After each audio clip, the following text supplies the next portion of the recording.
What's up, Taiwan? I'm Sani Chi with news from here in Taiwan and around the world. Taiwan's voters will be asked to give their opinion on the death penalty in August. Opposition lawmakers pushed through a referendum bill on Friday on capital punishment.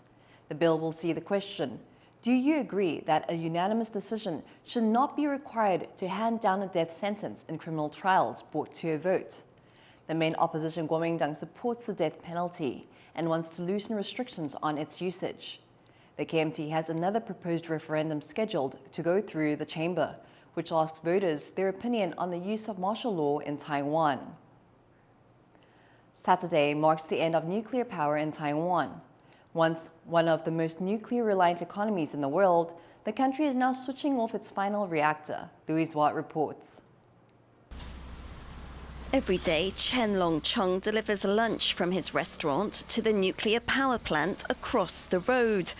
The father of two has lived and worked here in Hengchun town in Taiwan's south for more than half his life. But these are some of the final deliveries before the plant is switched off. And with that, the country's nuclear power. Chen thinks that's a bad decision. 那个煤发电应该是没有比那个核能发电还要来得好。我觉得还是核能发电需要继续延役，应该是对百姓比较好，还有对工业也 OK 啦。因为你如果核能没有发电的话，应该电价会涨。 Despite growing unease amongst some about turning off nuclear power, Taiwan's ruling party is pressing ahead with its long-time goal of a nuclear-free homeland. It's been increasing wind and solar sources and reducing coal-fired power in favour of natural gas. Once seen as a cheap and stable way of helping Taiwan industrialise, nuclear power fell out of public favour because of safety fears, particularly after the 2011 Fukushima disaster in Japan, and the problem of where to store nuclear waste. Since 2017, the operating licenses of all Taiwan's reactors have expired.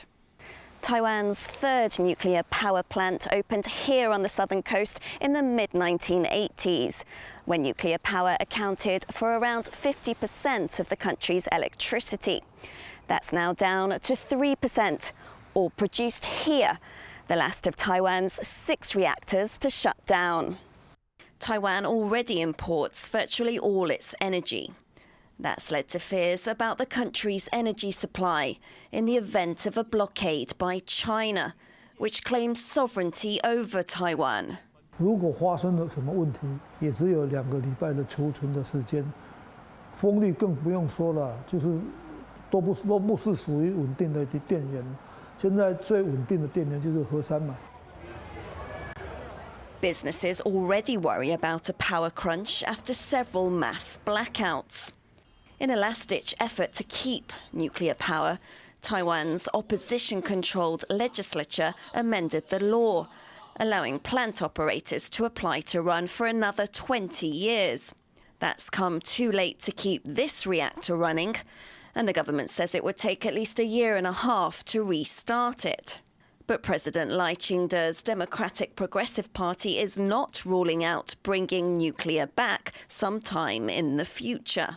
任何的政策变更都必须满足核安、核废、社会共识3个重要的前提，才有可能进行。 Reaching public and political consensus will be no easy task. At least for now, Taiwan has to adapt to a future with no nuclear power and the uncertainty that brings. Devon Tsai and Louise Watt for TaiwanPlus. NVIDIA CEO Jensen Huang has arrived in Taiwan for one of the world's largest tech trade shows, Computex. Upon landing, reporters asked him about what he thinks about US President Donald Trump's economic policies. I think what he's doing is exactly right. Every country needs to have some degree of intellectual property and intellectually focused industries, information-focused industries. A balance of all of that is necessary for any ecosystem to really thrive. And so I'm a big supporter of that. Huang arrived in Taiwan from the Middle East, where he accompanied Trump on his visit with Saudi Arabian leader Mohammed bin Salman. The trip saw Trump strike multi-billion-dollar deals to sell Saudi Arabia advanced chips from NVIDIA and AMD. Huang's visit to Taiwan comes amid reports NVIDIA is set to make the country the location of one of its major overseas offices. But the tech mogul did not reveal any further details, saying the announcement of a site may come next week. While in the Middle East, Donald Trump also met with Syria's interim leader, Ahmed al-Sharaa, a former jihadist now promising reform. It was the first U.S.-Syria presidential meeting in 25 years and came just after the U.S. lifted sanctions on the country. Reporter Alec McDonald spoke to geopolitical consultant Stephen Turner about what the meeting could mean for Syria and the wider region. Stephen, what are the implications of the meeting between President Trump and the Syrian President Ahmed al-Sharaa for the region? Well, Syria is kind of starting from the ground to rebuild itself. The lifting of sanctions is going to help that tremendously. It's quite an unexpected announcement, but President Trump said that Mohammed bin Salman had requested it and he'd agreed. You know, largely the reason that the Saudi Crown Prince asked for the American president to lift sanctions is because the Saudis are trying to compete with Iran for influence in Syria and in the region broadly. And allowing sanctions to be lifted will give the Saudis and the Emiratis as well, and of course the Americans, the ability to fund Syria's infrastructure rebuilding and build tremendous amount of influence in what had been an Iran-dominated country. Previously, China has attempted to influence Syria as well as other countries in the region. What is the future of potential Syria and Chinese relations? They were quite close, actually, to the al-Assad regime, pouring tens of millions of dollars into building infrastructure and into facilitating trade during the Syrian civil war. But as a result of that, the interim government is going to be quite weary, if not very frustrated, with the Chinese government. And so will be quite hesitant to accept Chinese support, whether it's monetary or security or intelligence-wise, or really at all, as they rebuild. But China, again, has significant interests in the region. The reason that they were supporting the Assad regime was because the Middle East is one of the roads, the southern route of the BRI to Europe for them. So they would like eventually to regain a foothold and will probably try to make amends with the new interim Syrian government in order to do that. So in what other ways can China influence that region and the countries neighboring Syria? Well, China has been developing its relations with Turkey.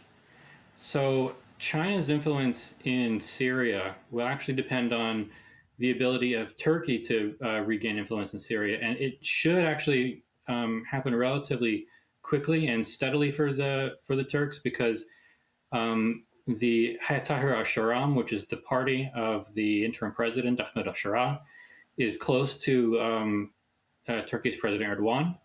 So Turkey is starting off with probably the most influence regionally in Syria. And considering its trade relations and its diplomatic relations with China, the stronger the influence Turkey builds in Syria, the more influence China will have. That was geopolitical consultant Stephen Turner. South Korea's ousted President Yoon has announced he's leaving the ruling People Power Party. Yoon made the announcement on social media. South Korea's National Assembly impeached Yoon last December after he suddenly declared martial law. The country's constitutional court upheld the impeachment in April, officially removing him from office. According to polls, the PPP's candidate Kim Moon-soo has fallen far behind his opponent, Lee Jae-myung of the opposition Democratic Party, in the lead-up to snap presidential elections in June. Amid rising prices, one discount store chain in Japan is standing out, literally with flashing lights, loud music, and a wild jungle-like atmosphere. It's more than just shopping, it's an experience that's drawing tourists. Zelan Shatta takes us inside. As inflation rises and the yen drops, Japanese retailers are fighting back. With flashing lights and non-stop music, one shiny discount chain store is bringing in tourists from all around the world. What sets us apart from most other retailers is the amusement aspect. We stock a wide variety of products, and customers often end up buying things they didn't intend to. It's like a treasure hunt, a shopping experience that's fun and full of surprises. That sense of enjoyment is probably what makes Don Quixote different. Named after the idealistic but impractical hero of the 17th century novel, Don Quixote brings as much adventure and chaos as its muse. Cramped, dark, the buildings might be old, seemingly products hanging from everywhere. Lights, sounds, music, etc. It is just almost an assault on the senses. But Don Quixote has grown to be an extremely important retailer in Japan. Depending on how you measure it, it might be the 4th largest seller of food with over 400 locations. The discount chain, nicknamed Donkey, opened in the 80s to shake up Japan's retail sector. Now, with the yen at its weakest in decades, business is booming. Tourists are getting more for less. With more than 500 stores in Japan, Donkey is a major player, opening 24 new branches just last year. And thanks to international demand, it's expanded overseas, with 110 stores now in places like the US and Taiwan. Offline, Don Quixote consistently has the best selection of almost anything in Japan. And so, from a Japanese standpoint, I think it's the availability and it's the promise of value, which in this time of, weak yen and higher inflation is very valuable. Numbers have grown to about 1.7 times what they were before COVID. There's been a significant increase since then, and customers are coming from all over the world. Before the pandemic, our customer base came from East Asia. Now, there's a noticeable increase in customers from Europe and the US. This rise in global visitors has boosted our sales. Donkey's success lies in smart tactics. By giving autonomy to local branches, they adapt fast and jump on trends quicker than rivals. While inflation rose, Donkey saw growth, making a 12% year-on-year revenue increase last year. And judging by what ends up in many suitcases, its approach is paying off.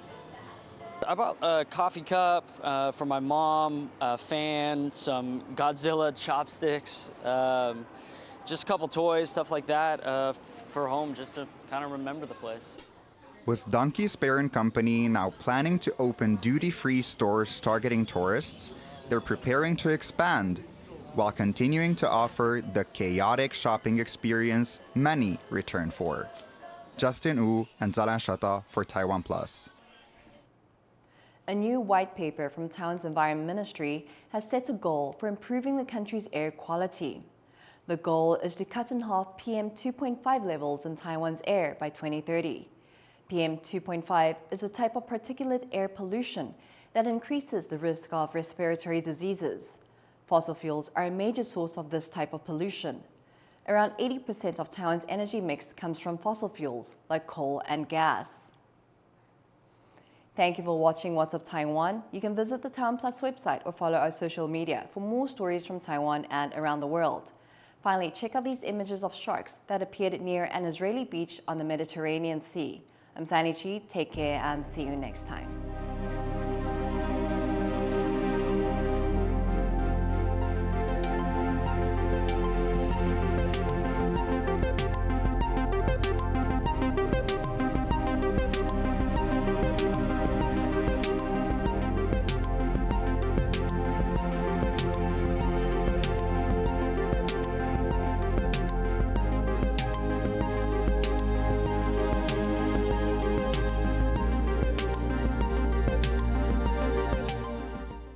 For more stories from Taiwan and Expo 2025, download the TaiwanPlus app.